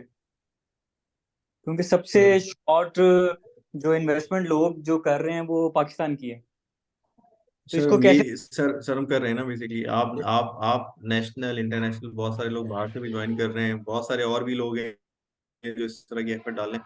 आई गेस इसी तरह से होता है, अवेयरनेस आती जाएगी, लोग ज्वाइन करते रहेंगे, जितने लोग अच्छी चीज़ों को प्रमोट कर रहे होंगे, अगर हम अच्छा कर रहे होंगे तो हमारे व्यूअर्स बढ़ जाएंगे और मार्केट में लोग पार्टिसिपेंट बढ़ना शुरू करेंगे। इसी तरह से होती है। बाकी इसके लिए कोई ऑब्वियसली वो पोलियो की तरह कैंपेन तो हो नहीं सकती, क्योंकि ये कोई नेशनल कोई कॉज तो है नहीं। ये इन्वेस्टमेंट का ऑप्शन है। इन्वेस्टमेंट का ऑप्शन दुनिया में होता ही है कि अगर आपको समझ में आए तो आप इन्वेस्ट करें, और ना समझ में ना करें तो ये इसको बेसिकली नेशनल लेवल पे इसी तरह से हो सकता है। ऑब्वियसली एसईसीपी के लेवल पर या गवर्नमेंट के लेवल पर ऑब्वियस इतनी ज्यादा फोकस नहीं है, या कोई ऐसा इनिशिएटिव अभी तक नहीं लिया गया। बट ब्रोकर लेवल पर, म्यूचुअल फंड के लेवल पर मैंने देखा है कि काफी ज्यादा अवेयरनेस के इस तरह के सेशन हो रहे हैं। सर नेक्स्ट सवाल भी चलते हैं। जी अच्छा, एक एसएमएस मिनट, सॉरी बीच में बोलने के जी लिए, लेकिन शर्जील वो अदनान भाई का माइक ना आपकी तरफ से बंद हुआ है, होस्ट की तरफ से। उन्होंने चैट में लिख के भेजा है। नहीं मेरे ख्याल से उनका माइक अनम्यूट है और वो क्वेश्चन पूछना चाह रहे हैं। जी अच्छा यहाँ पर अस्सलाम वालेकुम। एसएमएस जी अपना नाम बताइए। वालेकुम सलाम। जी जी अदनान जी साहब, मैं अस्सलाम अदनान वालेकुम, बात कैसे कर हैं रहा हूँ आप? खैरियत सऊदी से अरब हैं? जी से। जी वालेकुम सलाम, अल्हम्दुलिल्लाह। मैं अकाउंट अपडेट ये थी, मेरा अकाउंट खुल गया है, तो प्रॉब्ली मैं रिजवान साहब को मे बी एक आध डायरेक्ट मैसेज करूंगा if you have time personally to answer me. I will definitely या रिप्लाई। ठीक, यहाँ मेरा एक सवाल था कि टेक्सटाइल में आप इंटरलूप वर्सेस निशात मिल्स को शाद मिल किस की तरह से देख रहे हैं कि इंटरलूप इंटरलूप ऑलरेडी। बेसिकली पे आउट प्राइस तो मुझे नहीं पता, बट जो काम कर रहे हैं वो काफी यूनिक है। 7% मार्केट शेयर है टेक्स सॉक्स का। और इसके अलावा एक्सपेंशन भी की है अभी रिसेंटली इन्होंने, जो है ना, केटीएमएल को भी बिल्ड किया है फॉर आई थिंक हॉजरी और दूसरी और चीज़ों के अंदर एक्सपेंशन के लिए। तो मेरा ख्याल है they are doing very good job. बाकी निशात मिल के अंदर जो पोर्टफोलियो वैल्यू एमसीबी और बाकी जगहों से आती है, अगर वो आप कंसोलिडेटेड बेसिस पे देखें तो उसका तो मार्केट कैप अभी भी बहुत कम है। तो इसकी दोनों के कंपैरिजन एप्पल टू एप्पल नहीं बनती। बेसिकली एक प्योर बिजनेस कर रही है, एक और बिजनेस पे फोकस कर रही है, और दूसरे की पोर्टफोलियो वैल्यू बहुत बड़ी है। पर निशात मिल हमेशा कमाते हैं, लेकिन 20-22 रुपए कमा के पे आउट शायद 5-6 रुपए का होता है, इससे भी कम होता है। तो ये है सिचुएशन दोनों के और बारे बस में। आपका कोई फूड सेक्टर में कोई आपकी पिक है? तो फूड सेक्टर में मुझे लगता है गोरा जब से बाजार में आया है तो मिचिस फूड पड़ चुका है। फॉडी फूड में लोकल पार्टिसिपेशन बहुत बड़ी है। फ्रैंकलिन कंपनियां में कुछ गोरा और कुछ लोकल का हाथ है। शेजान देखा जा सकता है आई गेस, और अपराइट और मेटको फूड। इन्होंने बेसिकली और एक दो चीज़ों में भी अपने इंटरेस्ट शो किया मेटको फूड वालों ने, वो देखा जा सकता है फूड के अंदर। और ये काफ़ी डिस्टर्बेंस आ रही है जिससे आपकी तरफ से भी, अगर वो म्यूट कर दें। उसके अलावा जो है शेजान देखा जा सकता है, और दूसरा जो है फूड सेक्टर के अंदर। और तो मेरे ख्याल से बाकी चीज़ें थोड़ी बहुत बढ़ गई हैं। अपराइट यही था, मेविस फूड था वो बढ़ गया। एक स्माइल इंडस्ट्रीज था वो भी अच्छा बढ़ गया है। इसके अलावा फौजी फ्रांसियन कंपनी है वो बढ़ गया है। मेरे ख्याल से शेजान विजान इनमें थोड़ा सा भी लिक्विडिटी इतनी खास नहीं हो, तो ये थोड़ा सा आप देख सकते हैं, शेजान देख सकते हैं। और फूड सेक्टर के अंदर और कोई स्पेसिफिक मेरा नहीं ख्याल कि अभी कोई मोमेंटम बना है, और आने वाले दिनों में बिल्कुल बन सकता है। जैसे फ्रांसलाइन कंपनी का मैंने जिक्र किया, ये और भी बढ़ सकता है, लेकिन वो सूरत में होगा कि गोरे का मोमेंटम फूड सेक्टर में और तो इसी तरह से कंटिन्यू होता रहे। सही। नेक्स्ट क्वेश्चन एसएमएस है, आप कर सकते हैं सवाल जी। जी मैंने ये पूछना था, जिस तरह आजकल जो दिसंबर चल रहा है, तो ये बैंक सेक्टर के हवाले से थोड़ी सी बताएं। ये एमसीबीएल, यूबीएल, एचबीएल और बेंगल बीएबल बेंगल फिलहाल ये कैसे शेयर देख सकते हैं? ये 4-5 शेयर हैं जो कि बैंक सर सेक्टर है ना। अर्निंग वाइज सब चीजें सस्ती हैं। बैंक्स का मसला ये था कि इंटरेस्ट रेट लग रहा था कि घट जाएंगे दिसंबर में ही, अब नहीं लग रहा। उसकी वजह से नहीं जैसे है गोरा ना। भी तो खरीद रहा है बैंक तो। सर आप सवाल पहले एक साथ कर लें। जी एक जी तो जी आपने जी बैंक का सवाल किया, दूसरा जी सवाल जी किया जी गोरा बैंक की बात खरीद, ही कर रहा हूँ। जी जी बैंक गोरा की बात। खरीद। ठीक है, बस ये 2 सवाल हैं आपके, जवाब दे दूं सर? जी जी जरूर। अच्छा, पहली बात यह है कि जो लोगों को लग रहा था इंटरेस्ट रेट घट जाएंगे, तो उसकी वजह से जो है इंटरेस्ट रेट नहीं घटे। तो इंटरेस्ट रेट और अब लग रहा है कि मार्च के बाद आके चीजें कम होंगी। तो दिसंबर में बैंक क्लोजिंग में तो कुछ बैंक्स क्वार्टरली पे आउट करते हैं, कुछ दिसंबर में पे आउट करते हैं। तो उसकी वजह से लग रहा है कि बैंक की जो रैली है वो और कंटिन्यू होती है। और पिछले जो कंट्रीब्यूशन आएगी बाजार में, वो oil and gas, banks, fertiliser की तरफ से आएगी। तो ये रैली कंटिन्यू रखती है। आपने एमसीबी की मिसाल दी, एमसीबी अच्छा लगता है बट चल चुका है। एचबीएल अभी चलना शुरू हुआ है और पोटेंशियल है। पेंगल अभी भी देखा जा सकता है, एचएम भी देखा जा सकता है, पेंगल देखा जा सकता है। इसके अलावा यहाँ से अस्करी बैंक एक नया नई पैक है, उसको भी देखा जा सकता है। वो भी मेरे ख्याल से 10-11 रुपए की अर्निंग होती है, 4 रुपए का पे आउट करेगा। और अगले सवाल में यूबीएल चलते। सर 2-3 ही रह गए, बता 2-3 ही रह गए हैं। यूबीएल बैंक के बारे में भी कुछ बता दें। नहीं वैसे मैं कह रहा हूँ 2-3 ही बैंक रह गए जिसमें रह गए, अगर आप जो उससे पूछ रहे हैं तो नहीं, मेरे सेक्टर। 5 है ना, मेरी कैटेगरी में 5 फल अच्छा, जाते हैं ना। यूबीएल में मसला ये था कि जब से उन्होंने कंसिस्टेंटली पे आउट शुरू किया था 11 रुपए का, तो वो अच्छा परफॉर्म करिए, गोरी की बैंक लिस्ट पे है। बट मुझे लगता है अब अगर आप 44 रुपीज की अर्निंग और 40 रुपए का डिविडेंड भी रखें तो चल चुका है, अच्छा चल चुका है। होल्ड करना चाहे होल्ड कर लें, बट यहाँ पर नई बाइंग एडवाइस नहीं करता मैं, मेरे ख्याल से थोड़ा सा हो सकता है कर बोर्ड लें। मीटिंग जो आ रही है ना बैंक की, जो अभी चल रहा है दिसंबर में। दिसंबर अभी एंड नहीं हुआ, दिसंबर के एंड के बाद आती है बोर्ड मीटिंग। हाँ जी, नहीं भी वैसे इनका अनाउंसमेंट दे दी उन्होंने ना, मेरे ख्याल 19 तारीख को है यूबीएल की। 19 क्या मतलब दिसंबर को? जी जी। 19 दिसंबर को एयर एंड के लिए नहीं हो सकती, हो ही नहीं सकती ना। जब एयर एंड कंप्लीट ही नहीं हुआ तो बोर्ड मीटिंग कैसे करेंगे? वो किसी और चीज के लिए होगी, कोई और बिजनेस मैटर होगा। ठीक जी। नेक्स्ट क्वेश्चन आवाज शाह, आप कर सकते हैं जी। अस्सलामुअलैकुम जी। अच्छा, मेरा क्वेश्चन ये था कि ये साइकिल्स के हवाले से, तो पाकिस्तान इस टाइम अगर पीएसएक्स को देखा जाए तो अपवर्ड साइकिल की तरफ मूव कर रहा है। तो मतलब मेरा कोई ज्यादा एक्सपीरियंस नहीं है, तो उस हवाले से मैं बात कर रहा था, ये जो फॉरेन बाइंग हो रही है इस टाइम मैसिवली, तो क्या ये अपवर्ड साइकिल में जो बाइंग है, इज इट नॉर्मल, और ये नॉर्मल बाइंग है इस दफा के लिए? तो कुछ आपका सवाल समझ में आया, कुछ मैं आपको उसमें ऐड करके वैसे ही बता देता हूँ। आपका बेसिकली सवाल ये है कि मार्केट में जो मोमेंटम है या साइकिल है पाकिस्तान में, बेसिकली जो है हमारे पास हमेशा से फॉरेन रिजर्व की क्राइसिस रहता है। 2000 में हमारी मार्केट चली, पूरी मुल्क में पैसे आए 9/11 के बाद, उसके बाद हमारी मार्केट रुकी आई गेस, उसके बाद फिर दोबारा पैसे, बीच में कोई ऐसे मैसे पैसे नहीं है जिसमें मार्केट चली हो, बट ओवरऑल सी पैक के ऐसे पैसे आए उसके बाद तब भी मार्केट चली। तो 2 साइकिल तो मुझे याद है इसमें जो है ना, साइकिल में जब भी यहाँ पर डॉलर इनफ्लोज बढ़ते हैं तो हमारी मार्केट परफॉर्म करती है और हमारे हर एसेट क्लास में पैसे बनते हैं। पिछले दिनों हुआ ये कि मार्केट में 17 के बाद से Imran Khan, Covid, election plus foreign का आउटफ्लो, उन सब की वजह से मुसलसल मार्केट जो है ना नीचे आती रही। पर मार्केट में जो कॉर्पोरेट अर्निंग्स थी उसमें इतनी ज्यादा गिरावट नहीं है, बल्कि वो बढ़ती रही। मतलब जो कंपनी पहले जो है 10 रुपए कमाती थी वो 40 रुपए कमाना शुरू हो गई, बट उसके स्टॉक पहले से भी कम हो गए। इसीलिए बार बार लोगों ने जिक्र किया कि मार्केट कैपिटलाइजेशन 100 अरब से उठ के 25 अरब की हो गई है डॉलर में, अरब डॉलर की हो गई है। इसी तरह से अर्निंग्स में मार्केट 2-2.5 के मल्टीपल पर आ गई है, पी मल्टीपल्स। तो इंडेक्स को सिर्फ देखे ना कि इंडेक्स जो है ना 43 से उठ के 64 हो गया है। आप स्टॉक स्पेसिफिक स्टॉक भी देखेंगे वो सस्ते हैं। फिर दूसरा ये कि जब भी आईएमएफ प्रोग्राम होता है गोरे का इंटरेस्ट आपकी तरफ बेहतर हो जाता है। दूसरा ये कि हम MSCI frontier emerging markets, I think sorry emerging से निकल के फ्रंटियर में आ गए। तो जब हम आए तो हमारा कुछ ना कुछ पोर्शन है उस मार्केट में जो कि डिसेंट पोर्शन है। तो अगर किसी ने गोरे ने अपने फंड में फ्रंटियर के अंदर आउट परफॉर्म करना है तो वो हमें इग्नोर नहीं करेगा, हमारे भाई हमारी मार्केट में भी कुछ पोर्शन डालेगा। 10 रुपए है, 20 रुपए है डालेगा या 100 में डालेगा, आप ये देखना है। बट यस, पहले भी जो मार्केट तो 11, 12, 13 में चली थी उसमें फॉरेन फ्लो ही की वजह से मार्केट अच्छा परफॉर्म कर रही थी, और इस दफा भी कुछ इस तरह होता हुआ लगता है। अगले सवाल। Thank you. जी। यहाँ पर यासिर जावेद शेख को मैं मौका दूंगी कि वो अपना सवाल करें, क्योंकि काफी देर से उनका हैंड रेस था जी। जी thank you very much ma'am. Rizwan भाई अस्सलाम वालेकुम। अच्छा, मेरे 3 बहुत छोटे से क्वेश्चन है। पहला क्वेश्चन मेरा एसएनजीपी क्या है, कि एसएनजीपी यहाँ से और कितना पोटेंशियल है उसमें। अच्छा, दूसरा क्वेश्चन मेरा है कि फ्राइसलैंड की मुझे इनडायरेक्टली कहीं से र्यूमर है, पता नहीं न्यूज़ थी कि वो एंग्रो फूड का शेयर भी बाय कर रहे हैं एंग्रो से, तो काइंडली उसके बारे में चेक कर लें। तीसरा मेरा टेक्निकल क्वेश्चन था अटक सीमेंट का, जो शर्जील भाई ने बताया था कि 116-17 का इसका पहला रेजिस्टेंस है और इसका टारगेट 140 तक है, तो वहां से 19 से ये टच करके वापस ये 104-105 तक आया है। तो काइंडली जरा उसका बता दें कि अभी भी वो आप मेंटेन करते हैं अपने टेक्निकल लेवल्स उसमें। चलें, thank you so much. Sir France and companion की जब डील हुई थी ना तो उस जमाने में मुझे याद पड़ता था कि कुछ इस तरह का ऑप्शन था कि एंग्रो के फर्दर शेयर जो है ना कुछ इनका राइट एक्सरसाइज वो कर सकते हैं, बट वो डील बहुत ऊपर के रेट पे होती है। आई गेस उसी के पास पास कोई इस तरह की चीज हो सकती है। दूसरा आपने सवाल पूछा था अटैक सीमेंट का, वो आई थिंक शरील आप जब भी टेक्निकल के व्यूज पे आएंगे इनको जवाब दे दीजिएगा चार्ट्स के बेसिस पे।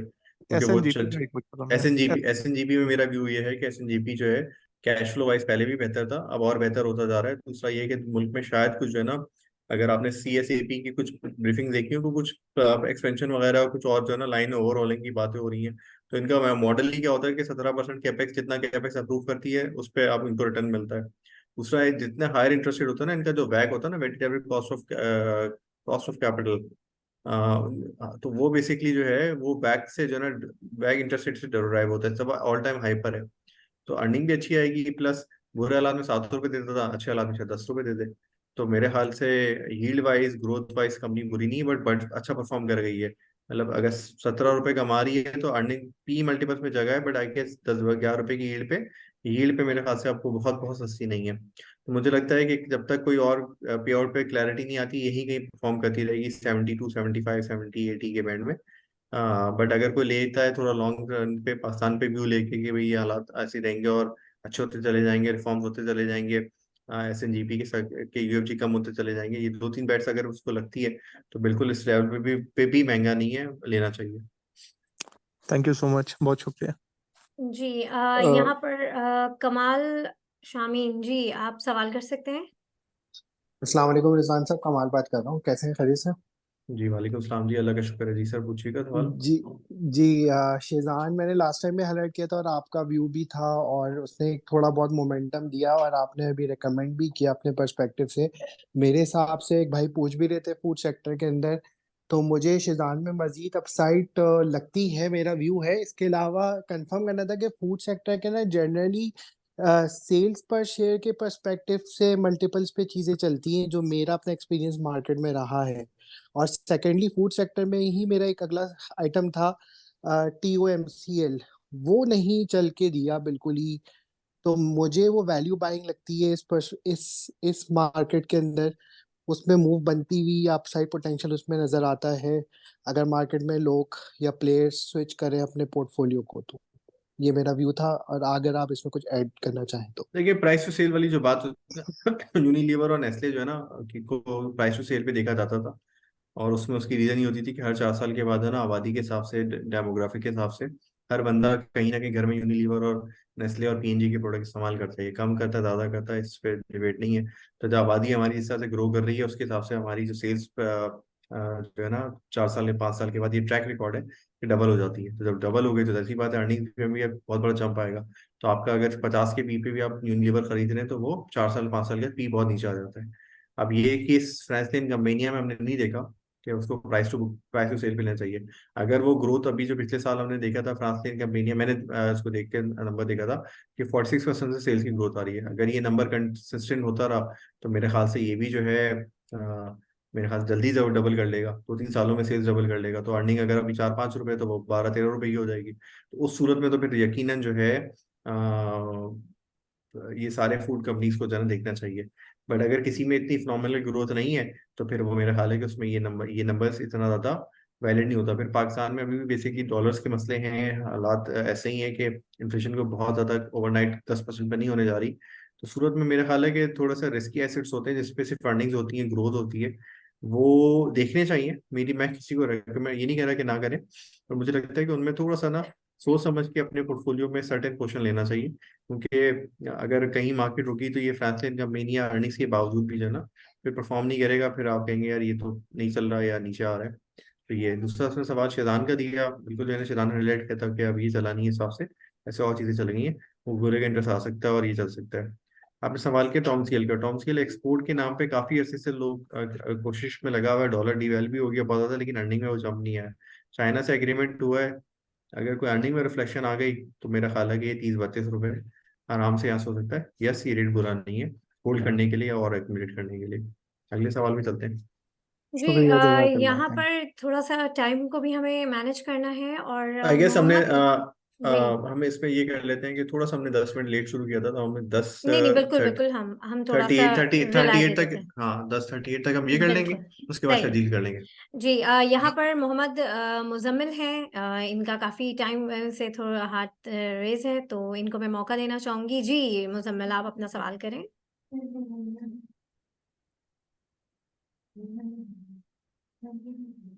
मुजम्मिल, आपका इन सवाल।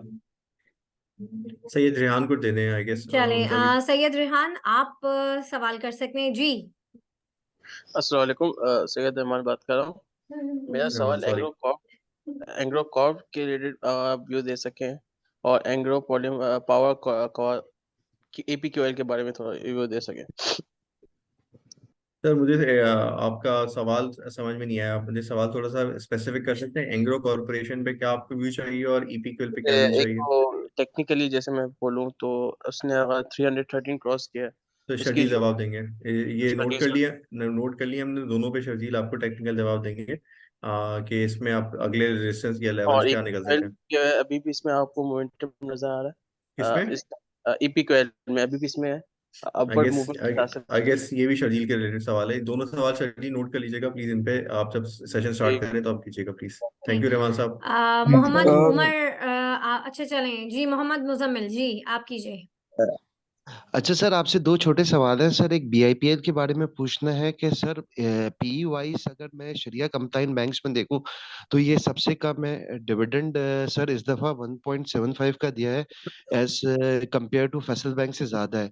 तो क्या आपको लगता है कि सर जिस तरीके से फैसल बैंक ने रैली की है वैसे बैंक इस्लामी यहाँ पे पोटेंशियल रखता है अपकमिंग डेज में रैली करने के लिए? और सर एक दूसरा छोटा सा सवाल ये है कि सर शेल के बारे में बता दीजिएगा। आपने शुरू में बताया था शेल लेकिन सिग्नल शेल हमने एक्सप्लेन कर दिया है आई गेस। बीएपीएल वाला सवाल वो वैलिड है शेल जी।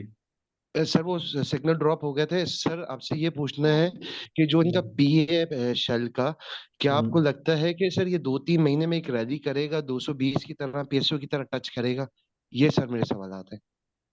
ठीक है, आपका बीएपीएल वाला सवाल वैलिड है। उसमें मुझे लगता है कि तमाम कंपेयर टू मिजान और फैसल बैंक ये जो है 10-11 रुपये की एंडिंग पे सस्ता चल रहा है। तो अभी इस पे कुछ दिनों से 21-22 रुपये से थोड़ा सा काम होना भी शुरू हुआ है। लगता ही है कि ये भी अच्छा 28 रुपये तक जा सकता है, क्योंकि ये क्वार्टर एंड पे दिसंबर में फिर अर्निंग 3 रुपये की दिखा के पे आउट और बेहतर कर सकता है। जहाँ तक शेल की बात है, देखिए शेल किसी की भी एक्टिव कवरेज में नहीं है, क्योंकि कंपनी जो है डीलिस्ट हो रही है। कंपनी के अंदर जो अपसाइड थी वो ये थी कि भाई 200 रुपये में डीलिस्ट होगी, उसके लिए 89 रुपीज से परफॉर्म कर चुका है। अब डीलिस्ट होने के बाद 200 पे होती है, 250 पे होती है। एक तो ये आप बैठ लें, और मतलब ये किसी को भी नहीं पता डेट इसकी जो है प्राइस करीबी है, आई गेस किसी भी टाइम पर आ जाएगी कि शेल कितने में डील करने जा रहा है। लेकिन उसके बाद जो है आगे जो अर्निंग पोटेंशियल है वो स्ट्रक्चर होने के बाद होगा। अब इसमें 10-11-12 रुपए की रॉयल्टी शेल लेती है, बट मैंने सुना है कि शेल पाकिस्तान से एग्जिट नहीं ले रहा, शेल अपना ल्यूब बिजनेस कंटिन्यू करेगा, इसलिए वो रॉयल्टी चार्ज करता रहेगा। तो और तो अब ये थोड़ा सा ना स्ट्रक्चर देखना पड़ेगा, बट यस कुछ एफिशिएंसीज करके ये 30-40 रुपए की अर्निंग कमा सकता है। 40 रुपए की अर्निंग पे मेरा ख्याल है मल्टीनेशनल है, और अगर शायद अपना पूरा नाम विड्रॉ नहीं करता तो मेरा ख्याल है कि 200 रुपये, या कभी भी गोरे को किसी अपनी ओएमसी बिजनेस में एक स्टेक लेना होगा तो आई थिंक वो शायद शेल में सबसे पहले स्टेक ले। तो उस एंगल से शायद ये जो है किसी टाइम पर जो है 200 पे या उसके ट्रांजेक्शन के बाद 200 के ऊपर जा सकता है।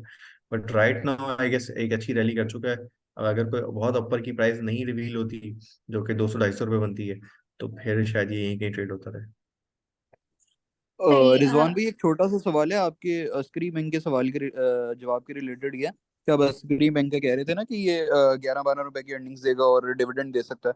तो वैसे अर्निंग्स तो ये 2 साल से मतलब दे रहा है 11-12-13 रुपए की, लेकिन डिविडेंड इसने लास्ट टाइम 2021 में दिया था। तो आप कुछ बता सकते हैं कि आप क्यों एक्सपेक्ट कर रहे हैं डिविडेंड? है कि इस कंपनी को मेरे ख्याल से बैंक में शायद कार के इतने बड़े इश्यूज नहीं है, तो इस दफा आप 2.5 से 3 रुपए तक तो आप इजीली एक्सपेक्ट कर सकते हैं कि ये एयर एंड पे डिविडेंड दे देगा, और फिर आगे चल अच्छा के आपने डिविडेंड बेहतर हो जाएगा। आप आपने कार का इशू एचबीएल का तो एक्सप्लेन किया था, लेकिन सारे बैंकों के अंदर क्यों नहीं है? सब सारे बैंकों में नहीं थे इसलिए नहीं किया था। नहीं नहीं, अस्करी बैंक के अंदर क्यों नहीं है कार का इशू? नहीं, मैं कह रहा हूँ अस्करी बैंक में तो कार का इशू पहले था भी नहीं, और बेसिकली ना हाँ देने की हाँ। वजह वजह ये थी कि जो है उसमें रीस पे आउट जो पीआईबी वगैरह के पे मसले मसाइल थे वो थोड़ा सा काफी हद तक बेहतर हो गए। तो अब मेरे ख्याल से बैंक को एज सच कोई लॉन्ग टर्म मेच्योरिटी के हवाले से या इस हवाले से कोई मसला नहीं है। नहीं नहीं, काफी मैं अच्छा। वैसे ही कह रहा था कि मतलब जी पहले मसला तो पहले भी नहीं था ना कार का दूसरे बैंक्स पे एचबीएल के अलावा, तो वो आप वैसे ही अच्छा नहीं, बोल पे गए आउट शायद। अगर पे आउट की पॉलिसी है ना, मतलब मैनेजमेंट की पॉलिसी है, बट मैं कह रहा हूँ हाँ कंसिस्टेंटली बेसिस पे जो है अब हमें लगता है कि हर बैंक पे आउट कर रहा है, क्योंकि आगे पता नहीं रिस्ट्रक्चरिंग की बातें दूसरी बातें, तो हमें लगता है कि 11.5 रुपए अच्छा की अच्छा, अर्निंग पे सही है सही है। 2.5 रुपए की अर्निंग है। देखिए बीएपीएल भी तो नहीं देता था अच्छा, पहले। और दूसरा जी मैं बोलिए। ये कह रहा था अस्करी बैंक है वो 25 रुपए से ऊपर जाता भी नहीं, उसकी चार्ट हिस्ट्री देखें तो सर यहाँ पे अब ये थोड़ा सा। ये ये ये आपने खतरनाक बात कर दी है। मतलब ऐसे तो फिर 64,000 भी बाजार कभी भी नहीं जाती थी, हो गई है ना।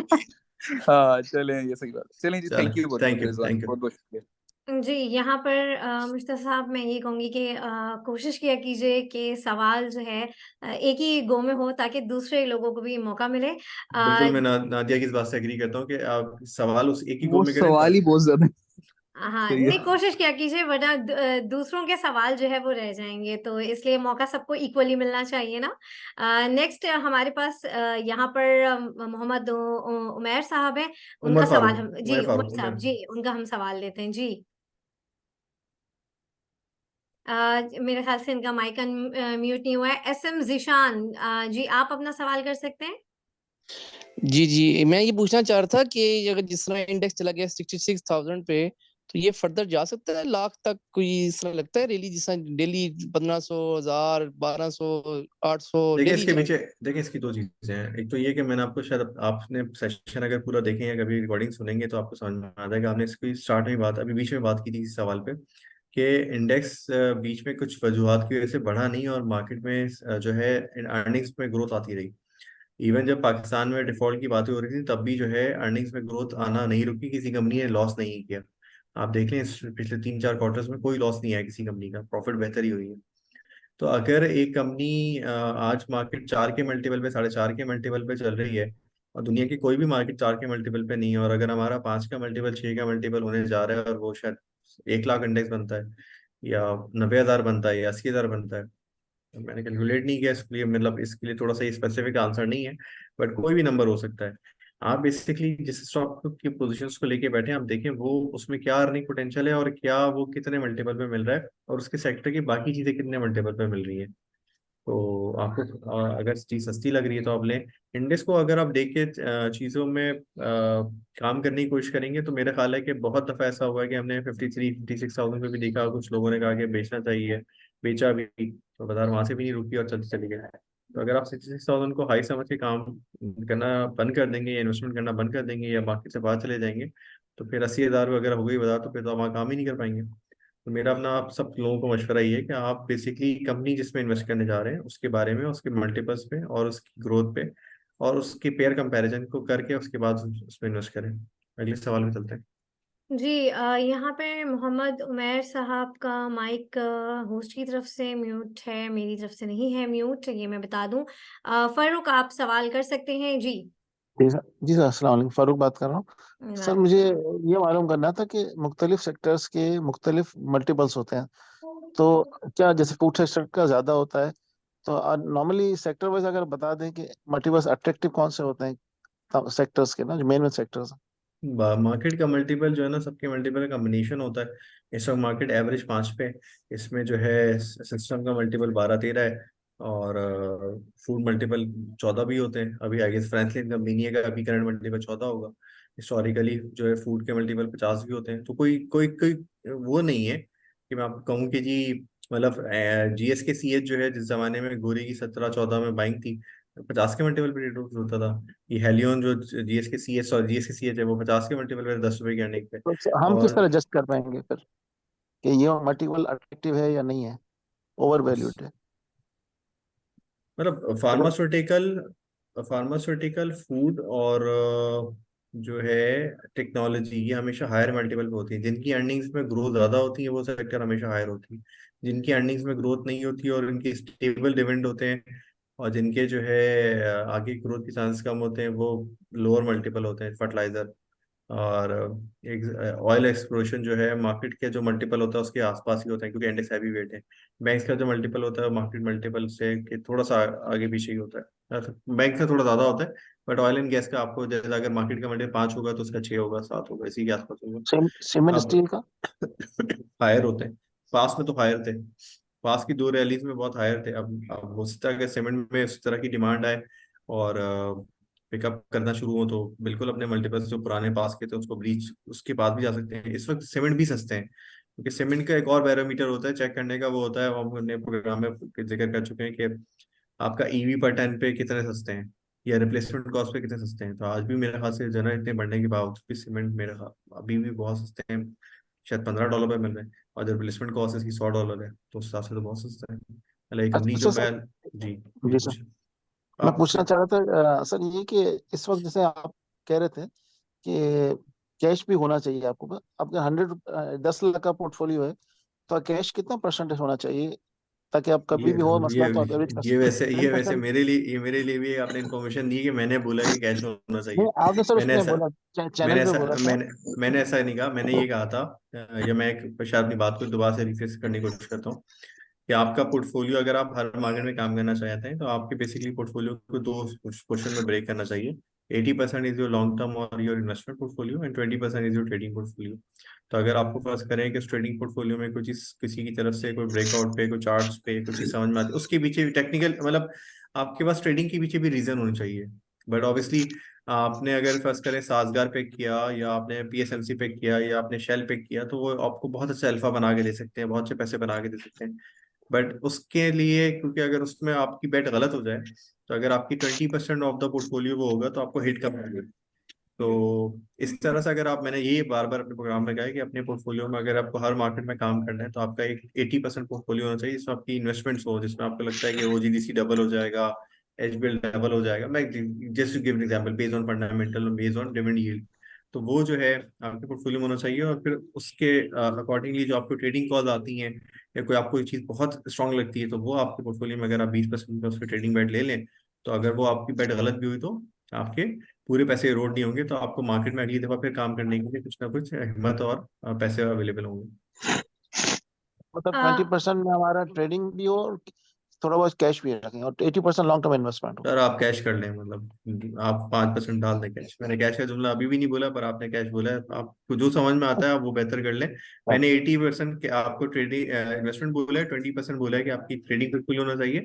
ऑब्वियसली ट्रेड करने के बाद अगर आप वो कैश पे आप कन्वर्ट कर रहे हैं तो वो हो सकता है, या आपको लगता है कि नहीं आपको 10% इन हालात में कैश का लेना चाहिए दोनों पोर्टफोलियो से, तो आप वो कर सकते हैं। हर एक की पोर्टफोलियो स्ट्रेटेजी डिफरेंट होती है अकॉर्डिंग टू उसके स्टॉक सिलेक्शन और उसकी रिस्क एपेटाइट के हिसाब से। ठीक है, थैंक यू सर। अच्छा, वेलकम। मोहम्मद उमैर का माइक अनम्यूट नहीं हो सका। उनका सवाल था, उन्होंने मैसेज किया है कि KEL के हवाले से जरा सा आप उनको बता दें, उसके बाद फिर हम शर्जील का जो है वो हम स्टार्ट करेंगे सेशन, सेशन। बिल्कुल जी। बिल्कुल बिल्कुल। केईएल में नादिया सवाल का जवाब ये है कि केईएल जो है आई गेस 60-70 पैसे की अर्निंग इसमें कर रहा है, और चल नहीं रहा था, बट इसमें भी एक्टिविटी आना शुरू हुई है। और उम्मीद ये है कि आने वाले दिनों में शायद गवर्नमेंट के अप्रूवल के बाद ट्रांजेक्शन काफी अच्छे से ड्यूटी मैनेजमेंट चेंज की वो हो जाए। तो अगर वो होती है तो मतलब उसमें एक अपसाइड ये बन सकती है कि वो ट्रांजेक्शन की प्राइस थोड़ी हायर साइड पर है। ऑल्दो अब जिस केल चलने के बाद अब शायद बहुत उसमें अपसाइड नहीं बची, मतलब ₹2 का केल तकरीबन 100% जंप ले चुका है, ₹4 हो गया है। तो मुझे लगता है कि शायद डील जो है कोई 4.80 और ₹5 के दरमियान की बात थी कि इतने पे वो ट्रांजेक्शन होनी थी, या थोड़ी से और हाई साइड पे। बट अब यहाँ पर और इसमें कोई खास अपसाइड नहीं है। बाकी जो है इसका एक लाइसेंस था वो कैंसिल हो गया था, जिसपे थोड़ा सा इसमें लोग परेशान थे। वो लाइसेंस कैंसिल नहीं हुआ, वो बेसिकली जब ट्रांजेक्शन उसको पी के क्या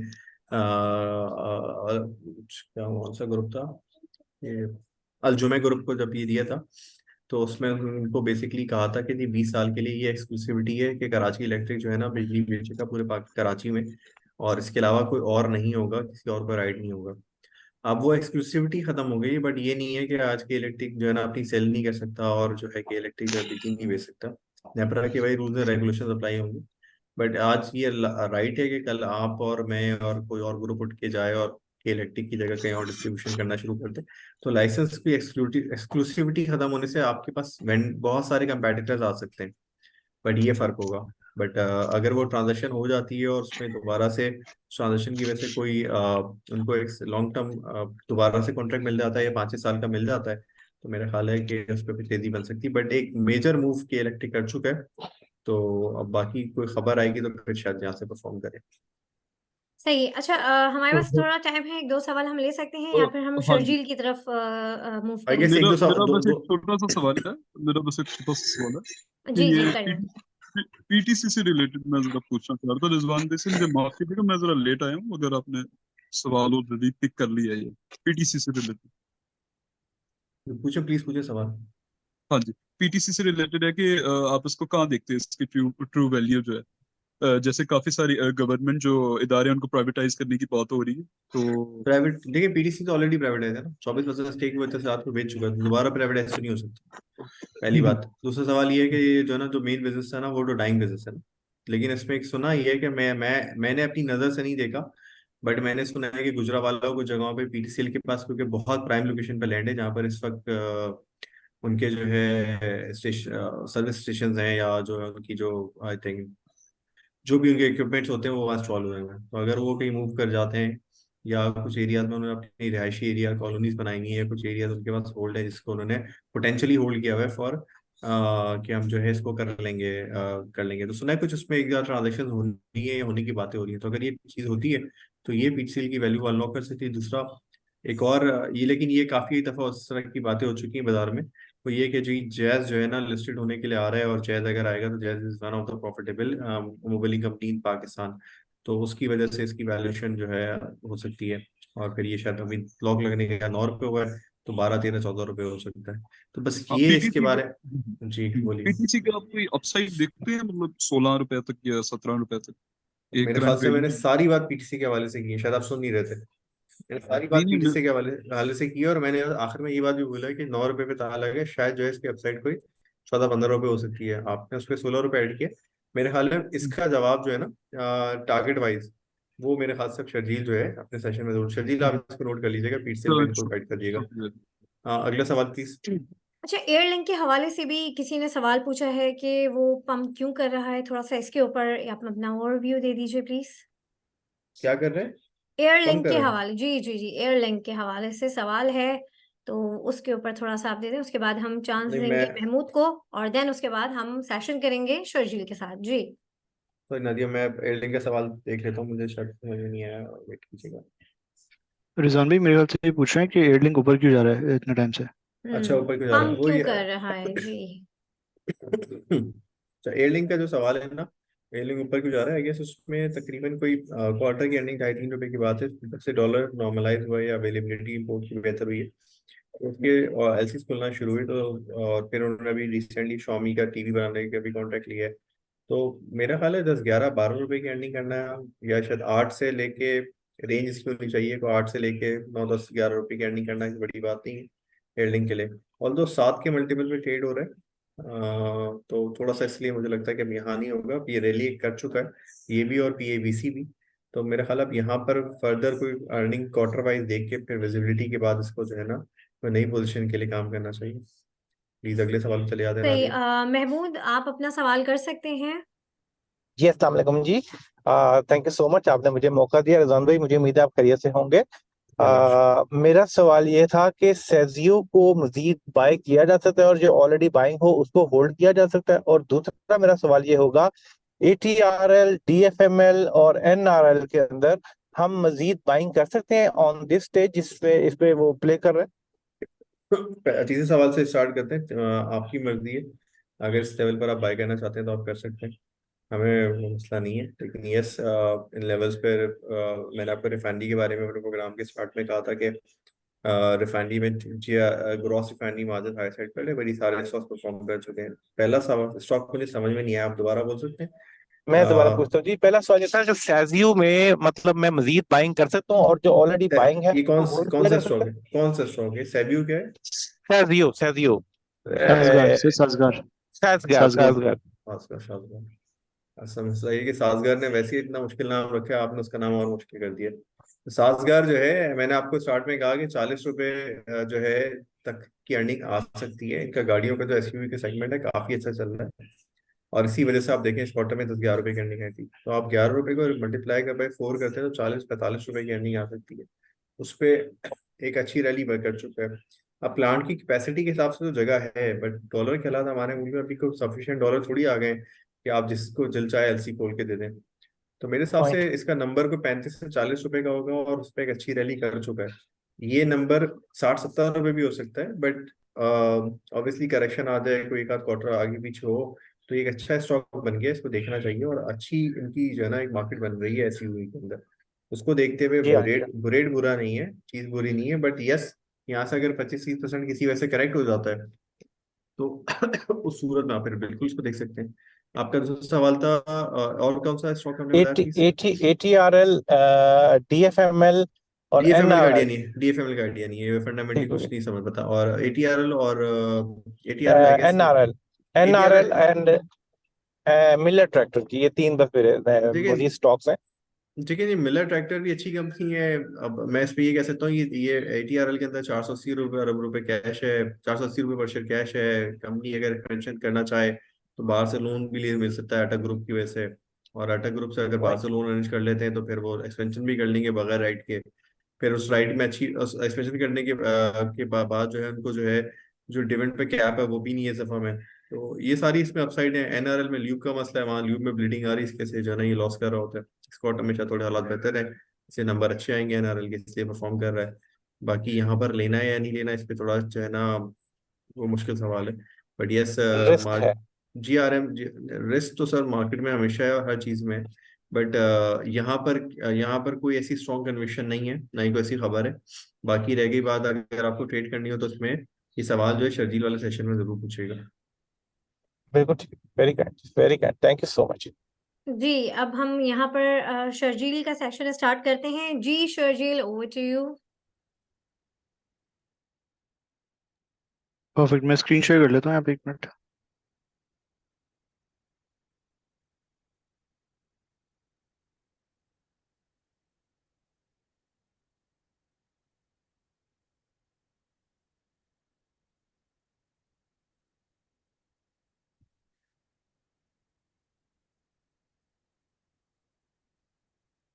अच्छा, बेसिकली मार्केट का बेसिकली वीकली चार्ट है KC 100 का। लास्ट वीक भी हमने इसको डिस्कस किया था।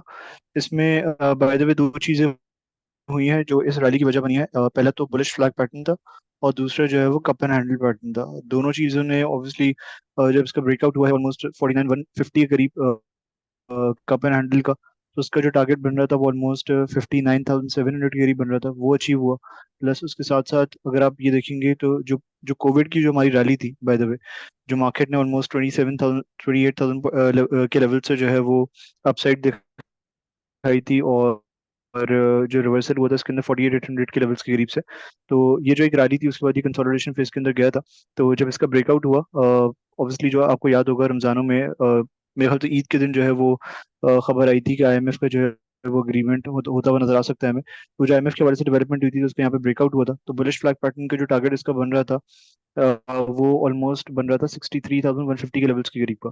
तो 2 चीजें हुई थी बाय द वे। ये दोनों दोनों 2 बुलिश फॉर्मेशन हुई थी जिसके रिजल्ट में ये रैली हमें बनती हुई नजर आई है। अच्छा, लास्ट वीक तक जो है मार्केट ने क्लोज करा था ऑलमोस्ट 61,500 के लेवल्स के करीब। तो वहां पे हमारी एंटिसिपेशन ये थी कि इसका जो पहला जो जो अगला इमीडिएट टारगेट हमें लगता है वो ये लगता है कि आज सबसे पहले तो अपने बुलिश फ्लैग पैटर्न के टारगेट को भी कंप्लीट करेगा। तो इसने पिछले हफ्ते ऑलमोस्ट 4,500 पॉइंट्स की रैली पोस्ट करी, जिसमें इसने ना सिर्फ अपने इस टारगेट को अचीव करा बल्कि इसने ऑलमोस्ट 66,220 के लेवल्स के करीब जाके जो है वो क्लोजिंग दिखाई। अच्छा, अब अगर हम छोटे टाइम फ्रेम्स पे जंप करें तो एक इंटरेस्टिंग फॉर्मेशन जो है जो यहाँ पे हो रही थी बाय द वे, वो ये हो रही थी कि छोटे टाइम फ्रेम्स के ऊपर हमारी लास्ट फ्राइडे को जो है वो हमने अपने क्लाइंट्स के साथ शेयर करा था कि ये बहुत क्रूशियल कंसोलिडेशन इंडेक्स के अंदर जो कि ऑलमोस्ट ये बहुत क्रूशियल कंसोलिडेशन इंडेक्स के अंदर जो कि ऑलमोस्ट 60,300 के लेवल से लेके 61,000 के लेवल्स के दरमियान हो रही थी। तो हमने ये कहा था basically breakout either way would decide the future direction of the market. तो मार्केट ने ऑलमोस्ट 61,000 के लेवल्स के करीब जो है वो ब्रेकआउट पोस्ट करा था। उसके बाद हमारी एंटिसिपेशन ये थी कि जो इमीडिएट टारगेट मार्केट का होने वाला है शॉर्ट टर्म के अंदर वो होने वाला है बेसिकली ये जो हमारा असेंडिंग चैनल है इसकी रेजिस्टेंस, जो कि ऑलमोस्ट उस वक्त 63,000 के लेवल्स पर आ रही थी। मार्केट ने थोड़ा रेजिस्ट भी करा, उसके बाद थोड़ी बहुत करेक्शन आई मार्केट में और